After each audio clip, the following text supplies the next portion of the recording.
Exercise 3.5 question number 4 का first देखिए। A part of monthly hostel charges is fixed and the remaining depends upon number of days one has taken food in the mess. सबके पास किताब होनी चाहिए भाई, please मैं पढ़ रहा हूँ यहाँ पे देखिए। A part of monthly hostel charges is fixed. एक आपके पास हॉस्टल चार्जेस हैं कुछ, वो फिक्स्ड हैं। मतलब कोई बंदा अगर हॉस्टल में रहता है तो इस बात को समझिए कि वो किराया किस किस चीज़ का देता है। पहला, एक फिक्स किराया देता है वो रहने का। रहने का किराया पर डे का नहीं होता कि भैया 15 दिन रह लिए, 15 दिन नहीं रहे आधी ले लो, पूरा रहता है या तो एक महीना या तो डाउन। तो आपके पास part of monthly hostel charges is fixed, रहने का चार्जेस फिक्स्ड है, एंड बाकी का जो रिमेनिंग है depends on the number of days one has taken food on the mess. और बाकी का डिपेंड करता है कि आपने कितने दिन खाना लिया है मेस में से। मेस मतलब होता है जहाँ से खाना मिलता है। जैसे बच्चे हॉस्टल में रहते हैं तो खाने के लिए जाते हैं कहीं, ठीक है, तो वो जो जगह होती है जहाँ से खाना मिलता है वो तो मेस है। तो आप जितने दिन रहे उसका एक फिक्स्ड अमाउंट रहने का है, वो फिक्स्ड है, ठीक है। और डिपेंड करता है कि कितने दिन मेस से आपने खाना खाया। कि कुछ बच्चे क्या होते हैं, जैसे मान लो कहीं बाहर गए फिर मेस से खाना नहीं खाया उन्होंने उस दिन, तो उस दिन का उनकी अटेंडेंस मैच में नहीं लगती, तो उस हिसाब से उसको उस दिन का पैसा देने की ज़रूरत नहीं है, ठीक है। तो जो आपके हॉस्टल चार्जेस है वो कुछ ऐसे हैं कि एक तो फिक्स्ड अमाउंट है रहने का, दूसरा क्या है कि हर दिन खाने का, जितने दिन भी वो खाना खाता है और उस दिन का भी उसको पैसा देना है, ठीक है। अच्छा जी, when a student A takes food for 20 days she has to pay 1000 as hostel charges. एक लड़की जो है वो 20 दिन खाना खाती है मेस से, तो वो टोटल 1000 रुपये हॉस्टल चार्जेस देती है। मतलब हाँ, 20 दिन का खाने का और रहने का मिलाकर कितना देती है, 1000 रुपीज़ टोटल हॉस्टल चार्जेस। हाँ जी, 20 दिन का रहने का और खाने का। अंडरस्टूड बात है, मैंने अभी तुम्हें बताया था इस चीज़ को। रहने का फिक्स होता है कि भाई रहने का इतना रहेगा, उसमें ऐसा नहीं कि नहीं मैं 5 दिन अपने दोस्त के यहाँ सोया है तो 5 दिन कम कर दूँ, मैं तुम्हारे यहाँ तो सोया ही नहीं, ऐसा नहीं होता। रहने का फिक्स होता है 1 महीने का, ठीक है, और खाने का डिपेंड करता है कि आपने कितने दिन खाना खाया। तो 20 दिन उस लड़की ने खाना खाया मेस से 1 महीने में, ठीक है, तो 20 दिन तो खाने का हो जाएगा और बाकी 1 महीना तो उसका फिक्स्ड है ही रहने का। और टोटल मिलाकर जो हॉस्टल चार्जेस हुए हैं वो कितने दिए हैं उसने पैसे, 1000 रुपये, और उस 1000 रुपये में रहने का भी है और 20 दिन का खाने का भी है। हिसाब समझ में आ रहा है, ठीक है। नेक्स्ट देखिए, whereas student B takes 26 days food and pay 1180 rupees as a hostel charges, और 1180 रुपीज़ वो पे करती है 26 दिनों के लिए, ठीक है। फाइंड द फिक्स चार्जेस, आप मुझे वो फिक्स चार्ज बताओ और cost of food per day भी बताइए। खाना एक दिन एक तो फिक्स चार्ज जो आपका ले रहे हो आप वो बताओ, और आपके पास फूड पर डे का खर्चा कितना है वही बताओ। तो मैं काम करता हूँ, मैं फिक्स चार्ज को x मान लेता हूँ और कॉस्ट पर डे को ऑफ फॉर फूड उसको मैं y मान लेता हूँ, ठीक है। तो आइए शुरू कर रहे हैं यहाँ पर। लेट द, देखो ज़्यादातर क्वेश्चनों में एक चीज़ मैं तुम्हें बता देता हूँ, ज़्यादातर क्वेश्चनों में पेयर ऑफ लीनियर इक्वेशन में जो चीज़ पूछी जाती है ना उसे ही हम x और y सेट कर देते हैं। ज़्यादातर 95% क्वेश्चनों में ऐसा होता है। 5% कुछ एक्सेप्शन केसेस हैं that I will discuss with you, ठीक है, बट 95% क्वेश्चनों में ऐसा हो जाता है। तो उसने आपसे फिक्स्ड चार्ज का पैसा मांगा है और आपसे पूछा कॉस्ट पर डे का बता दो फूड का, तो दोनों को हम क्या मान लेंगे, एक को x और एक को y। तो लेट द कॉस्ट, अच्छा हाँ, let the fixed charge, let the fixed charge equal to में कितना x, and let the cost of food per day कितना y। सही है, हाँ रुपीज़ y चलेगा, कोई दिक्कत नहीं है। आया समझ में यहाँ तक, ठीक है। अब हमारा केस 1, हाँ भाई कितने दिन के लिए हुआ खाना, 20 दिन खाना खाया है, तो जब 1 दिन का y है तो 20 दिन का कितना हो जाएगा 20 y, और फिक्स चार्ज तो वही फिक्स, तो भाई x प्लस, माइनस क्यों करेंगे, प्लस हम टोटल चार्जेस काउंट कर रहे हैं जो हॉस्टल चार्जेस के नाम से जाना जाता है। कितने के बराबर है? 1000। नहीं आया? केस 1 में आप यहाँ पे लिख भी सकते हो भाई, नंबर ऑफ डेज कितने हैं। नंबर ऑफ डेज 20 वाला केस है। प्रेजेंटेशन है तो आप अपने तरीके से प्रेजेंट कर सकते हैं, मैं ऐसे प्रेजेंट करता हूँ, easy to grasp the things. ठीक, क्योंकि टीचर के पास इतना टाइम नहीं होता कि वो आपका वो पूरा पैसेज पढ़ेगा जो तुमने लिखा है। ठीक है, तो टीचर फास्ट करते हैं इस काम को, तो वो चाहते हैं कि बस देखें और उन्हें समझ में आ जाए। स्पेशली मैथ्स के टीचर, हमारे पास इतना टाइम नहीं होता, हमें हिस्ट्री के नहीं है कि हम पूरा लाइन टू लाइन पढ़ें। नहीं यार, हाँ ठीक है, नंबर ऑफ डे वाला केस है, ठीक है, ओके, हाँ भाई इक्वेशन ये बनेगी, ठीक है, ये ठीक है, हाँ ठीक है, चलो ओके, ठीक है।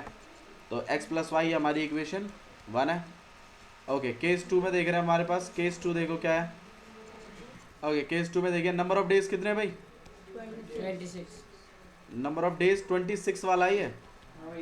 हाँ भाई, इक्वेशन कैसे बनेगी दीपक?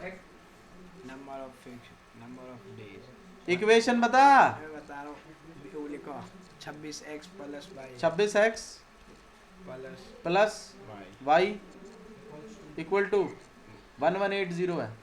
लिख दो? गलत है। हाँ भाई ऐसी बता। तो बनेगी डेज भैया फूड खाया है 26 दिन, फूड के साथ करो ए आप उसको। डेज दे रहा को तुमने फूड ना बताया अरे वो बाप रे, Food भाई ये करो फिक्स ना। चार्ज तो फिक्स ही रहेगा। तुमने नो ना कही 26 दिन बाकी खाने के ये देख, ये तेरा फूफा ना लिखा मैंने ऊपर, ये देख ये लिखा है, ए नो ना कही तो देख क्या में लिखो, fix charge x, cost of food per day y, तो y के साथ मल्टीप्लाई करेंगे 26 को, और कितना 118 भाई, दोनों इक्वेशन आ गई। अब तो सॉल्व कर ही दोगे, कर पाएंगे? नहीं करना, नहीं करना घर से। ठीक है, डन, समझ में आया? ओके, क्वेश्चन नंबर सेकंड में करा चुका हूँ, क्वेश्चन नंबर थर्ड देखिए क्या लिखा हुआ है। ठीक है, उसके बाद आपने वो निकाल के, अच्छा देखो क्वेश्चन में पूछा गया find the fix charge and the cost of food per day. इसमें तो देखो उसने आपसे फिक्स चार्ज और cost of food per day का पूछा है। कभी कभी क्या करता है ना, वो ऐसे नहीं पूछता आपसे, वो तुम्हें बोलता है मान लो अगर एक बच्चा 28 दिन रह के गया तो वो कितना रुपए पे करेगा। अगर एक बच्चा अगर 28 दिन रह के गया, मान लो तुमने एक्स वाई तो निकाल लिए होंगे, अब 28 दिन का हिसाब कैसे लगेगा? x प्लस में 28 y, इसकी वैल्यू पूछता है तुमसे कभी कभी, समझ रहे हो? हाँ, तो इसमें वो x और y लास्ट में आपने पुट करना है। क्वेश्चन कभी पूछेगा तुमसे फिक्स चार्ज और cost of food per day बताओ, तो x y तक छोड़ देना, कोई दिक्कत नहीं। लेकिन कभी कभी तुमसे ऐसा नहीं पूछेगा, कभी बोलेगा तुम्हें हाँ ये केसेस हैं, और अब मुझे बताओ अगर निखिल 28 दिन रह के जाता है ऐसे हॉस्टल में तो वो कितने रुपए देगा, तो भाई उसका भी इक्वेशन वापस बनेगी, और जो x और y आपने कैलकुलेट करे हैं ना वो इसमें डलेंगे इक्वेशन, और उससे एक आंसर आएगा। हाँ जी बिल्कुल। नहीं आया समझ में? ठीक है, तो ऐसे क्वेश्चंस भी आ जाते हैं। तो मैं बस आपसे इस चीज़ से कंक्लूजन ये देना चाहता हूँ कि आप क्वेश्चन को पूरा पढ़ें। ऐसा नहीं, बहुत बच्चों की आदत होती है एक्स वाई निकल गए, अरे हो गया आगे चलो। जैसे फ्रैक्शन वाले में नहीं होता था, एक्स वाई निकल गए फ्रैक्शन लिखा ही नहीं, अरे फ्रैक्शन पूछा तुमसे, फ्रैक्शन लिखोगे? बिल्कुल कटेगा, 1 नंबर कटेगा पूरा। हाँ, करके अगर 4 नंबर का तो 1 नंबर कट जाएगा तुम्हारा वहीं भी। ठीक है, थोड़ा सा समझदारी दिखाओ, कोई बात नहीं, थोड़ा टाइम लगेगा, कोई बात नहीं, देख लो पूछा क्या एक बार और सही। ठीक है, ओके, नेक्स्ट देखिए question number 3। Yash scored 40 marks in a test. Yash जो है वो 40 मार्क्स स्कोर कर रहा है एक टेस्ट में, getting 3 marks for each right answer and losing 1 marks for each wrong answer.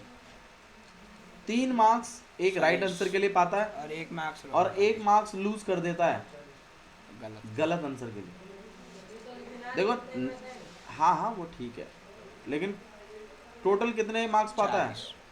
40। अब मुझे एक बात बताओ, 40 मार्क्स का 40 मार्क्स उसको मिले हैं, 40 मार्क्स का पेपर नहीं है। पहली बात, गेनिंग मतलब उसको मार्क्स गेन होते हैं कब? जब वो 4 मार्क्स गेन होते हैं। कितने मार्क्स? सही लिखा है तो 3 मार्क्स सही। जब वो राइट आंसर देता है उसके टोटल मार्क्स कितने हैं? 40। देखो पहले समझो ग्राउंड को क्या है। राइट के लिए कितने मिल रहे हैं भैया? 3 मार्क्स। और रॉन्ग के लिए 1 और रॉन्ग अगर देता है तो क्या हो जाता है आपके पास -1। माइनस कैसे माइनस कैसे हुआ रे? अरे घट गया ना भाई, गलत गलत लिखेगा तो नेगेटिव मार्किंग है, नेगेटिव मार्किंग है इसमें। तुम्हारे एग्जामों, तुम्हारे स्कूल के एग्जामों जैसा नहीं है भाई, सही लिखा तो नंबर मिल जाएगा, गलत लिखा तो कुछ नहीं घटेगा, जीरो ज़्यादा से ज़्यादा, और क्या। ऐसा नहीं होता, जो कॉम्पिटिटिव एग्जाम्स होते हैं उसमें ऐसा होता है कि आप सही दोगे तो ऐसा मिलेगा, मतलब +3 मिलेगा, और अगर गलत दोगे तो आपके जो सही जवाब है ना उनमें से एक माइनस हो जाएगा, और नेगेटिव मार्किंग कहते हैं उसको। और अगर कोई आंसर ही नहीं दिया आपने तो जीरो रहेगा, तो कुछ ना घटेगा ना कम होगा ना बढ़ेगा। याद है बढ़िया आंसर, तो लास्ट में आपका आंसर जीरो आएगा अगर आप कुछ आंसर नहीं देते हैं। सही है नेगेटिव, मतलब इतना कॉन्फिडेंस है आपको अपने ऊपर कि आपको पता है कि आप गलत जवाब ज़्यादा दे दोगे। भाई कभी कभी तुक्के में मान लो एक तुमने सही दे दिया तुक्के में, तो 3 मार्क्स तो बढ़ गए तुम्हारे, फिर 3 बार तुक्का नहीं मार सकते तुम, क्या पता उसमें से एक सही निकला है, फिर 3 और बढ़ जाएंगे। ठीक है, ओके। आया समझ में ये बात? तो राइट के लिए कितने मार्क्स मिल रहे हैं? प्लस का 3, और रॉन्ग के लिए माइनस का 1 मिल रहा है। इन सबको प्लस प्लस करा पर रू के कितने मिल रहे हैं? 40। अच्छा, अगर मुझे बताओ, मैं एक सिंपल सा सवाल अभिषेक से पूछ रहा हूँ, मैं कह रहा हूँ राइट होने पे 3 मार्क्स मिलते हैं, मेरे 5 सही जवाब हुए हैं, कितने नंबर आ गए मेरे? कितने आ गए हैं? 15 मार्क्स मिल गए मुझे। बात समझ में आ रही है?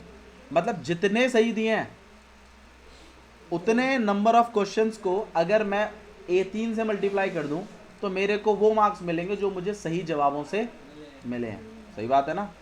ठीक है। अगर मैं कहूँ कि भाई मेरे राइट x हैं, मेरे कितने राइट हैं? और रॉन्ग मेरे y हैं, तो मुझे एक बात बताओ, मेरे राइट के मार्क्स कितने हो जाएंगे? 3x, और रॉन्ग के कितने हो जाएंगे? -1y। हाँ या ना? और अगर मैं इन दोनों मार्क्सों को प्लस कर दूं तो मेरे 40 आएंगे कि नहीं आएंगे? हाँ या ना? यस। ये बात आप लोगों को समझ में आई? सही है।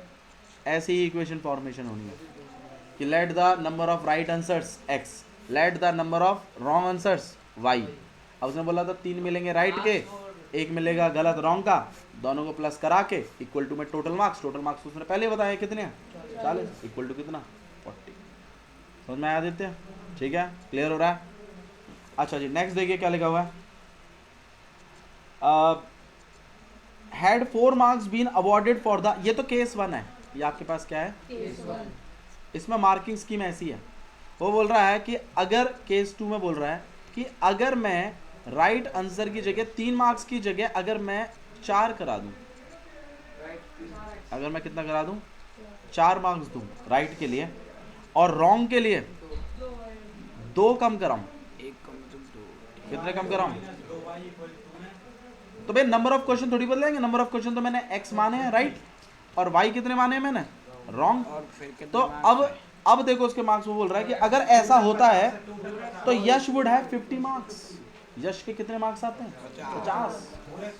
तो मतलब एक इक्वेशन ऐसे बनेगी 4x plus -2y equal to में कितना?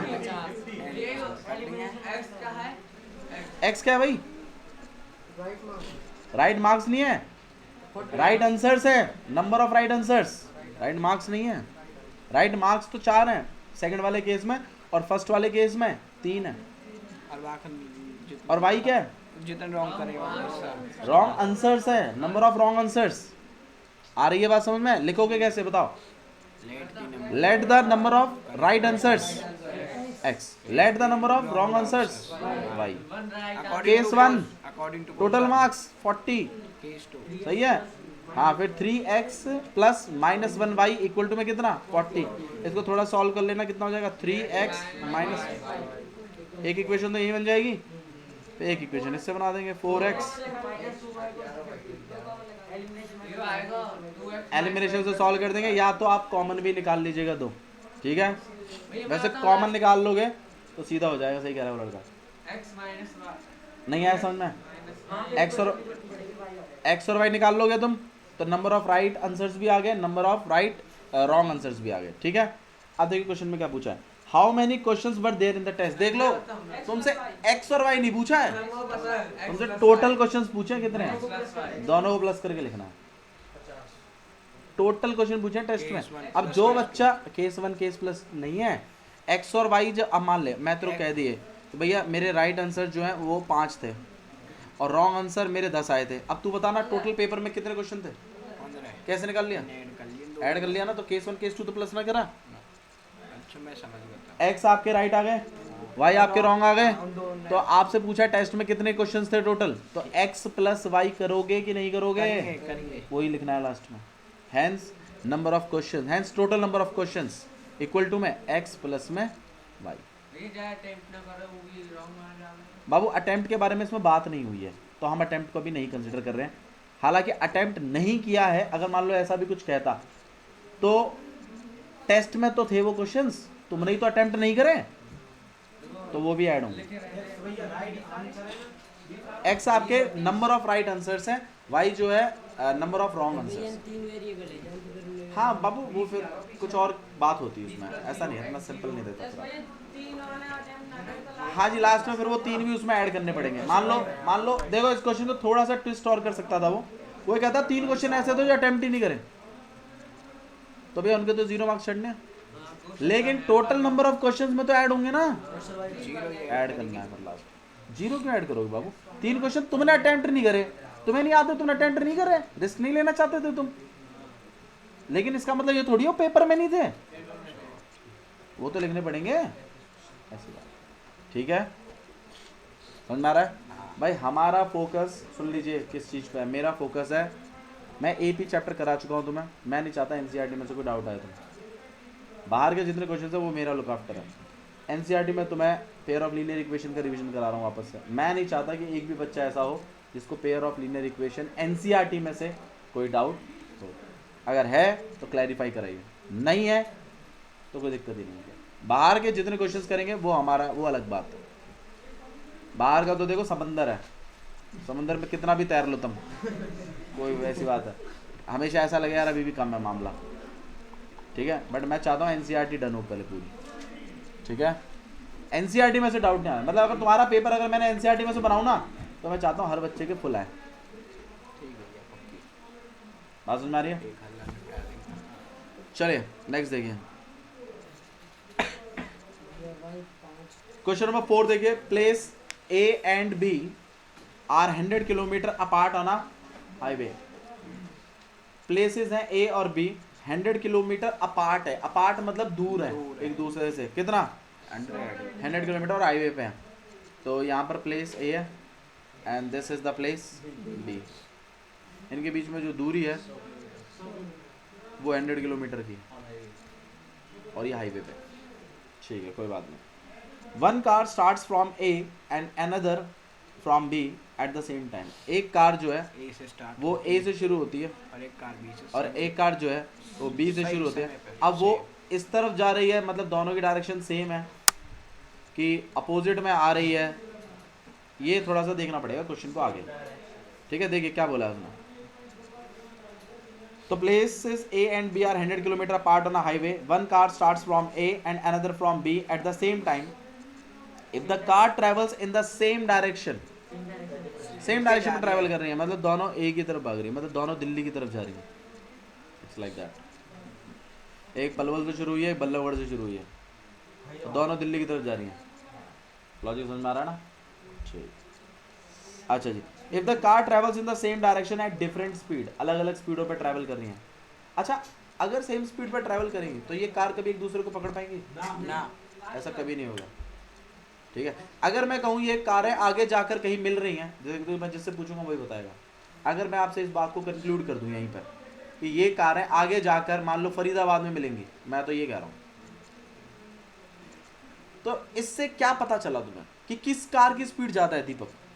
ए की बी की, या दोनों की बराबर है? एक ही ज्यादा या छीदेगी ना, यार छीदेगी ना, सही बात भाई। ये कार अगर इसको कहीं जाकर आगे पकड़ेगी तो एक बात तो कंफर्म है कि ये इसकी स्पीड ज़्यादा है और इसकी स्पीड, अगर ना पकड़ अगर इसको पकड़ी नहीं भाई, अगर मान लो इसकी, अब तो कहते नहीं सर आपको कैसे पता चल गया? अरे भैया फिर इसकी स्पीड ज़्यादा होती तो ये छू नहीं पाती, वो आगे है और वो और आगे आगे आगे आगे निकल जाती, कभी पकड़ नहीं पाती। बराबर टाइम पे क्या होता है? सेम टाइम पे निकली है, ये बोला है क्वेश्चन में।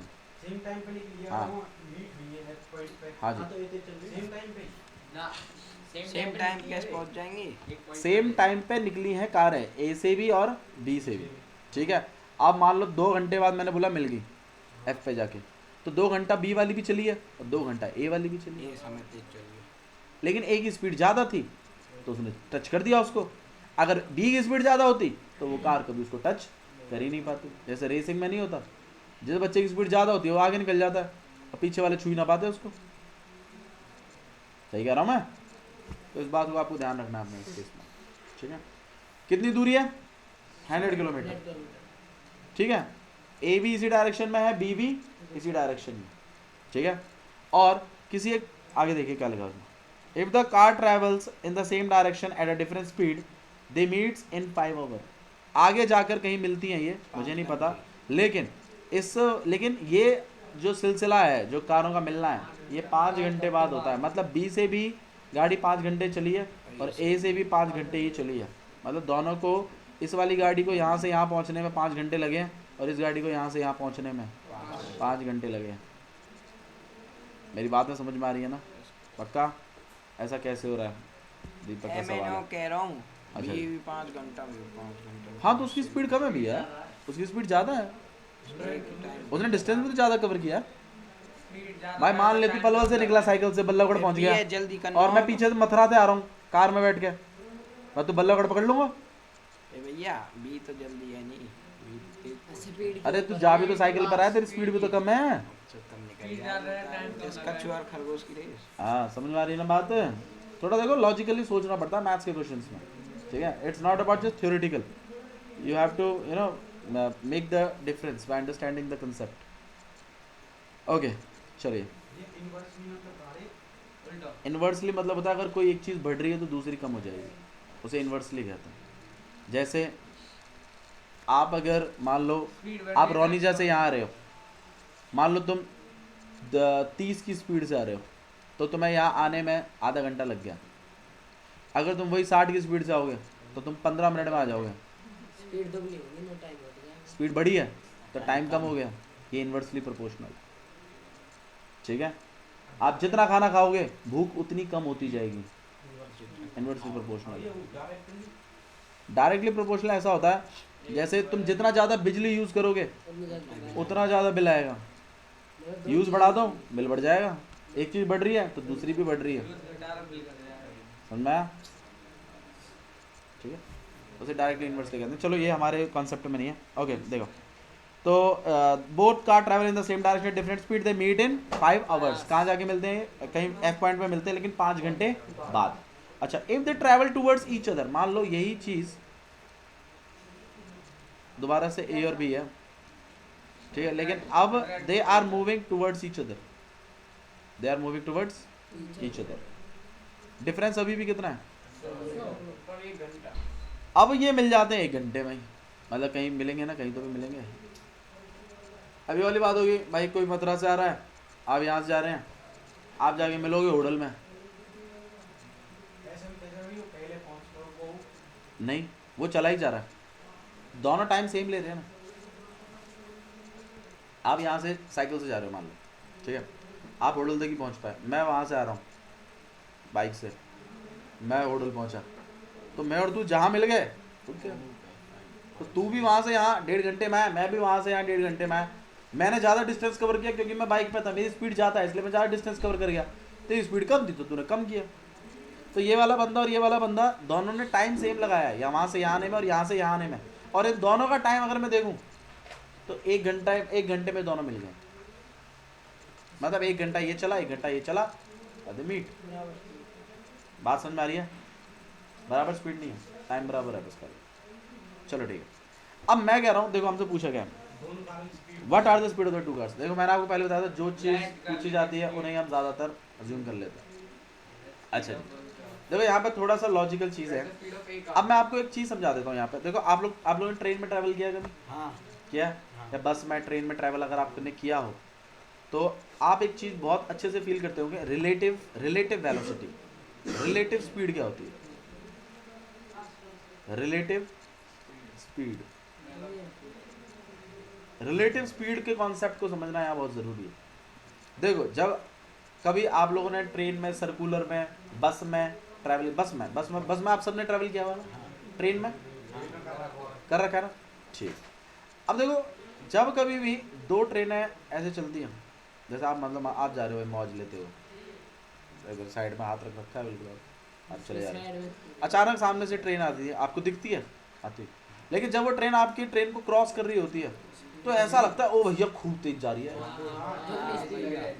और जबकि अगर कोई तीसरा पर्सन यहाँ देख रहा है इनको, तो बोलेगा अरे ये तो मालगाड़ी थी, यहाँ से देख रहा है, यहाँ से कह रहा है इतनी तेज नहीं, हल्की।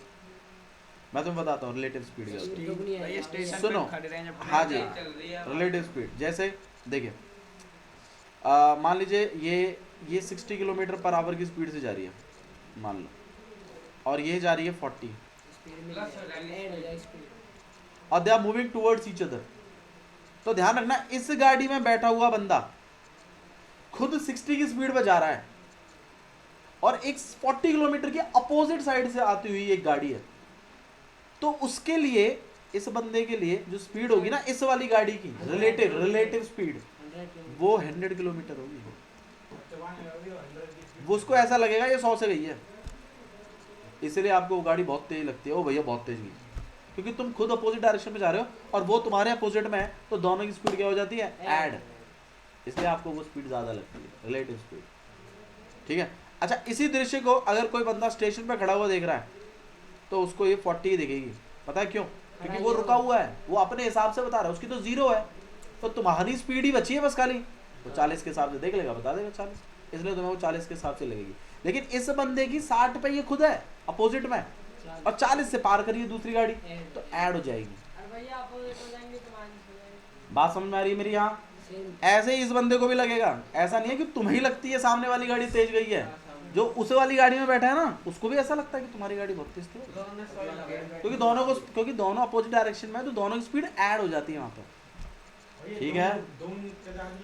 अब उसी पर बात करेंगे, ये केस समझ में आया आपको? इस कॉन्सेप्ट को कहते हैं हम लोग रिलेटिव स्पीड कॉन्सेप्ट। अब ये अपोजिट डायरेक्शन में था, ये केस है अपोजिट डायरेक्शन का, किसका है ये? ऐसा ही केस आपका सेम डायरेक्शन का भी हो सकता है, सेम। आप खुद सोचो ना, अब आप लोग ट्रेन में बैठे हो, कभी ऐसा नहीं हो कि दो ट्रेनों की रेस हो रही हो? कभी नहीं हुआ तुम्हारे साथ ऐसा? बसों में नहीं हुआ? स्कूल की बस में हुआ। क्यों कभी आगे निकले? अरे हम आगे कभी। और कभी ऐसे नहीं तुम दौड़ मार रहे हो, तुम तो भैया अपनी रेस में दौड़ रहे हो, सारा पीछे से कोई आया और सूंघ करके निकल गया, फिर तुम भी आगे गैल स्पीड लेके आओ, और फिर तुम बिल्कुल बहुत ऐसे जैसे यहाँ गया, समझ में आ रहा है ना? ठीक है, तो मतलब सेम डायरेक्शन में जो स्पीड रहती है, जब सेम डायरेक्शन में स्पीड रहती है, जब मान लो एक ट्रेन यहाँ भाग रही है, ठीक है, और दूसरी ट्रेन भी इधर ही है, इसी डायरेक्शन में मूव कर रही है, तो मान लीजिए अगर ये 60 किलोमीटर पर आवर में है और ये 40 किलोमीटर पर आवर में है, तो इस गाड़ी में जो बंदा बैठा है वो आगे जाएगा, ये बात तो कंफर्म है, राइट? लेकिन वो कितनी स्पीड से आगे जाएगा? वो उसको हालांकि जा वो 60 से ही रहा है, लेकिन उसको ऐसा फील आएगा कि मैं कितने से जा रहा हूँ, 20। भाई सेम डायरेक्शन में स्पीड है माइनस हो जाती है, क्या हो जाती है? उसको ऐसा लगा 20 से। तुम दौड़ मारते मारते जब तुम साइड वाले को देखते हो, जब तुम किसी को ऐसे काट रहे होते हो, तो वो भी अपनी स्पीड में भाग रहा है भैया, मान लो वो 4 से भाग रहा है या 7 किलोमीटर पर आवर की स्पीड से भाग रहा है, और तुम भी भाग रहे हो, तुम 8 की से भाग रहे हो, तो तुम्हें ऐसा लगेगा कि मैं तो इससे 1 किलोमीटर पर आवर की स्पीड से भाग रहा हूँ तेज बस। हालांकि भाग तुम 8 कैसे रहे हो और वो 7 कैसे रहा है, लेकिन उसके मुकाबले, उसके रिलेटिव में तो तुम 1 किलोमीटर पर आवर के कॉन्सेप्ट से भाग रहे हो आगे, बराबर में सेम स्पीड कैसे हो जाएगी? फिर आगे कौन निकलेगा? हाँ, एक गैल जब चल रहे हैं, जैसे मान लो तुम दोनों ही बराबर चल रहे हो, तो तुम दोनों की स्पीड से, अगर कोई बंदा आगे निकल रहा है तो उसकी स्पीड में से तुम्हारी स्पीड माइनस होने की स्पीड से तुम आगे निकल रहे हो, तुम्हारी खुद की स्पीड कुछ और है। हाँ, बराबर चल रहे हो तो तुम्हारी रिलेटिव स्पीड 0 है। हाँ पर स्पीड लेकिन तुम्हारी खुद की स्पीड कुछ और है, एक्चुअल स्पीड कुछ और है। दूसरे वाले से देखें जो कम चल रहा है उसके लिए तो फिर वो -20 हाँ उस वो पीछे जा रहा है तो उसके हिसाब से -20 के हिसाब से पीछे जा रहा हूँ मैं, या 20 किलोमीटर पर आवर से पीछे जा रहा हूँ मैं। नहीं आ रहा? 20 किलोमीटर ज्यादा तेज। समझ में आया? तो अपोजिट डायरेक्शन में स्पीड ऐड हो जाती है, whereas in the same direction आप माइनस होते हैं। अब चलो एक कॉन्सेप्ट और, कंसेप्ट ये है, हाँ जी लास्ट, यहाँ एक पुलिस वाला है, ठीक है, और यहाँ निखिल है।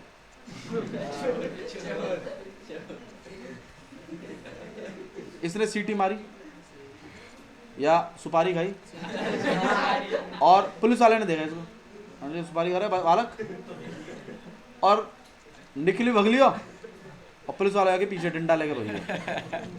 समझना इस बात को। Same direction. इनके बीच में 100 मीटर का फासला था। कितने का फासला था? 100 मीटर। अब तो एक चीज को समझना है यहाँ पर, मैं कह रहा हूँ इस पॉइंट पे जाते जाते पुलिस वाले ने यूं डर लिया हो, डर लिया या प्लीज है, ठीक है, ये यहाँ पे जाके इसको पकड़ लिया, ठीक है। मतलब पुलिस वाले में ज्यादा दम हो। पुलिस वाले की स्पीड ज़्यादा है, दम तो निकल में ज़्यादा हो सुपारी खाने को। इधर देखिए, अब मान लो इस बंदे ने इसको यहाँ जाके पकड़ लिया, ठीक है।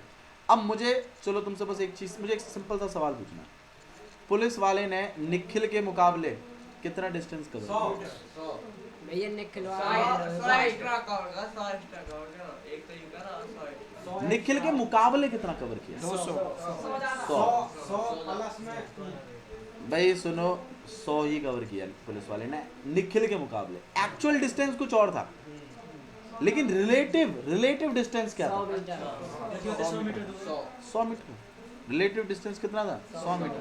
तो मतलब उसको 100 मीटर कवर करने में, अगर मैं कहूँ भाई हाँ 10 मिनट बाद पकड़ लिया इसको, तो मतलब 100 मीटर रिलेटिव डिस्टेंस कवर करने में उसको टाइम कितना लग गया? 10 मिनट्स। मेरी बात समझ में आ रही है? मतलब 100 मीटर पार करने में 10 सही है? आई बात समझ में? बस मुझे यही बात तो मैं बतानी है कि रिलेटिव डिस्टेंस भी एक कॉन्सेप्ट होता है। अच्छा मुझे एक बात बताओ, अगर मैं कहूँ पुलिस वाले की स्पीड 8 किलोमीटर पर आवर थी और इसकी 6 किलोमीटर पर आवर थी, तो एक मिनट लेट मी कंप्लीट। तो मुझे बताओ रिलेटिव डिस्टेंस कितना है पहले तो? 100 मीटर 100 मीटर है ना? अरे 100 kilometre. Relative distance, relative distance समझते हो ना? इसके मुकाबले इसका डिस्टेंस कितना है? 100 का फर्क है दोनों। और रिलेटिव स्पीड कितनी है? 2 kilometre. Very good, 2 kilometre minus कर दिया। आ रहा है समझ में? बस इस, अगर आपको इतना कॉन्सेप्ट आता है तो आपको इस क्वेश्चन को करने में कोई दिक्कत नहीं आनी चाहिए। अगर दोनों एक गैल भग रहे हो तो पहले तो बात तो दोनों एक गैल भगते क्यों? या तो इनका कुछ अफेयर है, या तो फिर मतलब या तो भाई भाई हैं दोनों बहुत, मतलब एक पुलिस भाई है, एक निखिल भाई है, भारत मिलाप, ठीक है। और या तो एक मोहित और निखिल भाई मेरे को भी दे, ऐसा भी हो सकता है।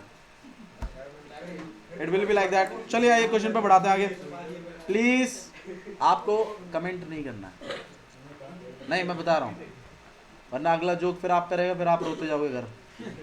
इधर देखिए क्वेश्चन नंबर 4 देख रहे हैं वापस से, प्लीज गौर करिए, इंपॉर्टेंट क्वेश्चन है एग्जाम पॉइंट ऑफ व्यू से। क्वेश्चन नंबर 4, प्लेसेस ए और बी 100 किलोमीटर की दूरी पर है हाईवे पर, ठीक है। तो कितना डिस्टेंस है आपके पास? 100 किलोमीटर। रिलेटिव डिस्टेंस एक ए है और एक यहाँ पर बी है, तो एक्स ए से भी एक कार चलती है और एक कार बी से चलती है, सेम डायरेक्शन में चलते हैं ये। ऐप पे मान लीजिए एफ पॉइंट पे मिल रहे हैं ये, और यहाँ से इन कारों को मिलने में कितना टाइम लग जाता है? 5 आवर्स। 5 घंटा टाइम लगता है 5 आवर। Relative distance 100 kilometre. तो हमारे पास, अब मुझे एक बात बताओ, केस 1 के लिए अगर मैं बात करूं, ठीक है, और केस 2 में क्या हो रहा है? सेम चीज़ है, ठीक है। ये बस ये इधर है और ये इधर है, 100 किलोमीटर ही है रिलेटिव, और टाइम कितना लग गया भैया? 1 आवर, सही है। मैं केस 1 के बारे में बात कर रहा हूँ, ठीक है। अच्छा जी, let the speed of car, let the speed of car A equal to में कितना? x किलोमीटर पर आवर, सही है। और let the speed of car ये दोनों केस में स्पीड हाँ जी बिल्कुल, कारों की स्पीड एक्स और वाई ही रहेंगी दोनों केसेस में, ठीक है। अच्छा जी, मुझे रिलेटिव डिस्टेंस बताओ पहले वाले केस में। वेरी गुड, रिलेटिव डिस्टेंस कितना है? अच्छा यहाँ पे लिख देना सेम डायरेक्शन के, सेम डायरेक्शन वाला केस है, सेम डायरेक्शन वाला केस, श्योर। अच्छा जी, तो रिलेटिव डिस्टेंस कितना है आपके पास? 100 किलोमीटर। कितना है ये? 100 किलोमीटर। अच्छा जी, रिलेटिव टाइम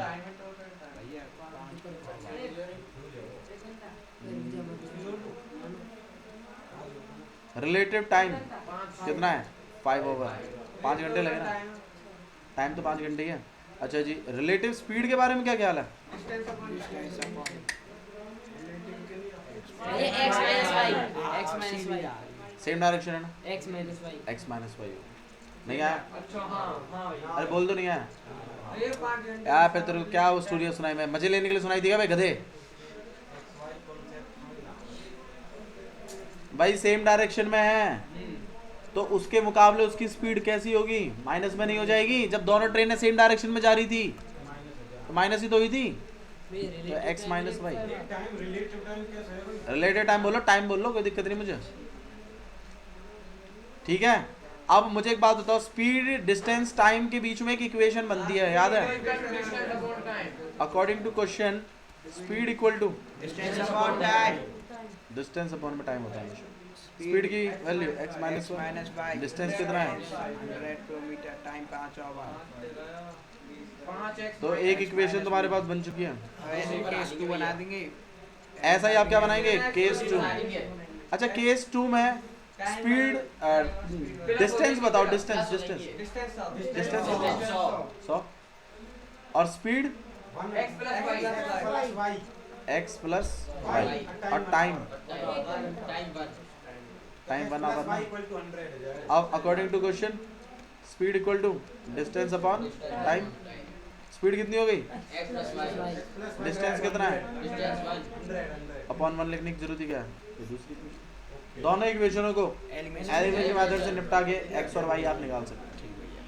आया समझ में? पक्की? ठीक है, चलिए क्वेश्चन नंबर 5 जो है मैं चाहूँगा आप घर से ट्राई करें, ठीक है। और मुझे एक बात बताओ, रिड्यूसिबल फॉर्म रिड्यूस